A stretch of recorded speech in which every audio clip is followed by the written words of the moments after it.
Hi, you folks. Justin Skeens, your friendly neighborhood firearms instructor, coming to you from a relatively sunny day here in central Ohio, especially for being fall weather. Celebrating 1022 day. If you know, you know. So, had some parts come in.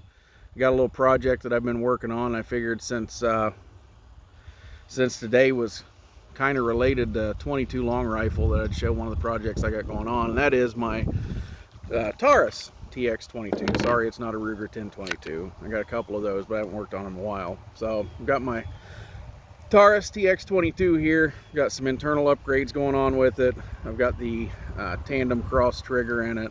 Really like the pistol. It's really nice. I've got a Dawson Precision fiber optic front sight, Lakeline LLC rear sight.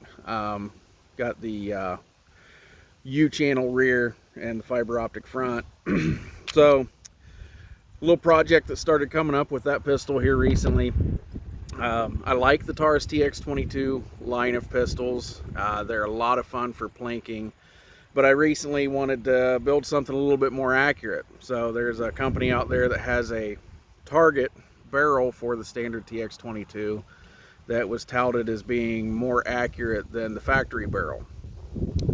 Long story short, I ordered it to the tune of $125, knowing that past experience with supposed target barrels is mostly just snake oil. And as it turns out, the factory barrel outperformed the target barrel almost every time. There was one instance for each of the barrels that I got, because the company did want to make things right with me, and they sent me a second barrel to test and evaluate, and I sent the original one that they had shipped to me back. But still, there was only one load that was marginally better than the factory barrel, and I thought there's got to be a better way, especially for the money. So lo and behold, Taurus had a sale recently on their website, and that was when it was happened to be Friday the 13th, and they had 13% off. So I was actually able to score this for less than $200. And this is the complete TX22 Competition upper. A little bit of an unboxing here.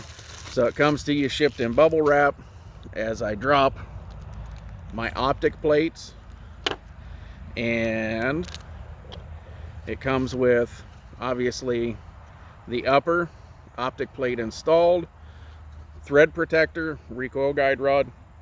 It's a complete upper. It has the adjustable rear sight and the dot front sight. I'm not a huge fan of these sights. I don't see them very well, so they usually get swapped out. Also comes with your Taurus TX22 manual, which, believe it or not, I recommend reading through your manual. So if we go all the way back here to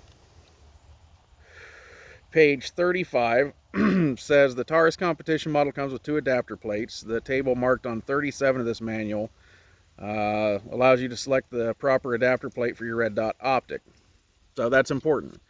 Page 37 of your manual also shows the dimensions of your screws here. But over here, they illustrate which plate works with which optic. So for a Trijicon RMR or some of your Hollow Sun optics, your 407C, 507C, those are going to be optic plate number 3, signified by 3 dots. Seymour STS is plate 1. Vortex Venom and Dr. Noblex cut is plate 4. And Leupold Delta Point Pro is plate number 2. Past experience tells me you need to go ahead and take these off, put a dab of red Loctite on them, or blue Loctite, whatever your choice is, but the blue has always come loose for me, and then torque them down. Don't do the twist it till it fails, don't leave it loose. I've actually got a torque wrench here that I like to use on my optics that keeps me from over torquing or under torquing. It's not a name brand, but it does do the job for me. So these have actually been torqued down to 15 inch-pounds, and they've had a dab of red Loctite applied to the first 2 threads that go into it so that this optic plate doesn't actually come loose. What are we going to do with this? Well, I was recently playing around with my CZ Shadow, and I put an optic on it, and I put a brief video up recently showing the Bushnell sight that I put on there, which I knew it's a budget optic. It was just what I had laying around, and it was available, but I knew that it was not going to be a long-term option. I certainly thought it was going to last more than 2 shots. Anyway, took it off. Got to looking at my collection of Palmetto State daggers, and I had one that I generally don't shoot, and for those that don't know, that's the full size. For whatever reason, I just don't really get along with that upper very well, so I pulled the optic off of it, and it happened to be a Cyelee Wolf2, and I mounted that up on my CZ Shadow, and a couple weeks later I'd been sick and didn't feel like going out to the range, but I finally got it out and took it to the range, and I was actually really impressed with it. Seems to be a fairly quality build optic. The clarity of the glass is really nice. Held zero perfectly fine. I like the way that the buttons are set up for the adjustment, and it was really easy to zero, and the gun was just boringly accurate with that optic on it. And I thought, I really like that. So I went to their website and I got to looking. I have astigmatism, so most dots have a little bit of a sunburst effect to it, but I noticed that the Cyelee optic did not, and I thought, that's pretty cool. What do they have on their website to talk about that? So that was when I found the Cyelee Wolf2. They do have a correction on this box compared to the Wolf2 that I had. Maximum screw torque 15 inch-pounds. On the Wolf2 box that I got, it says 15 foot-pounds.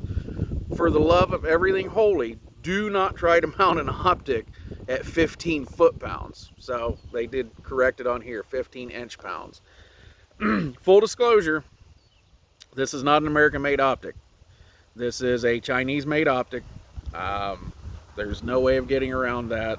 I just want to make that known and clear. So as soon as we open this up, we've got our little manual here. It says read before use. This is just basically kind of like an FAQ, and they talk about the included items in here, and they also talk about their warranty, which for the most part is 3 years after purchase of the optic. They've also got a little card in here that talks about zeroing your optic and different zeros that you can put on there. For those that don't test their guns out to 25 yards, that could be an interesting read.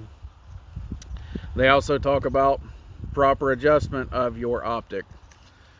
Important to read, important to know. I'm kind of skipping over this. They give you a little bit of swag. They give you a little lens wiping cloth. You get you a cool little sticker here that I'll never use. You do get some screws that come along with it. You get some adjusting tools, so the Torx bit driver to tighten it down with, and the little itty bitty screwdriver there. Neither of those will I use because I've got other tools at my disposal.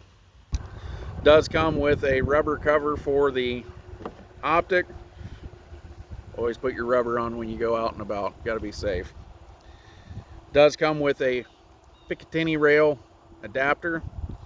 Already have a couple of screws in there mounted. I don't know whether it has a battery in it yet or not. Yes, it does. So that is a really clear optic. It is always really tough to pick up on camera what these dots look like, but you can see here that this actually has a 3 MOA dot, and my big ugly face is in the way. Here, let's put that right over my glasses, and you can see there's a 64 MOA ring around that.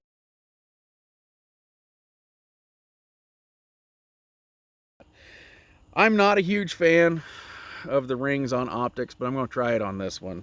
And you know, this may become my Steel Challenge optic, because I think if I was going to do anything with this optic, that would probably be more of what I would be into. But anyway, this is what I'm going to actually mount onto my new Taurus TX22 Competition upper. And yeah, let's try it out.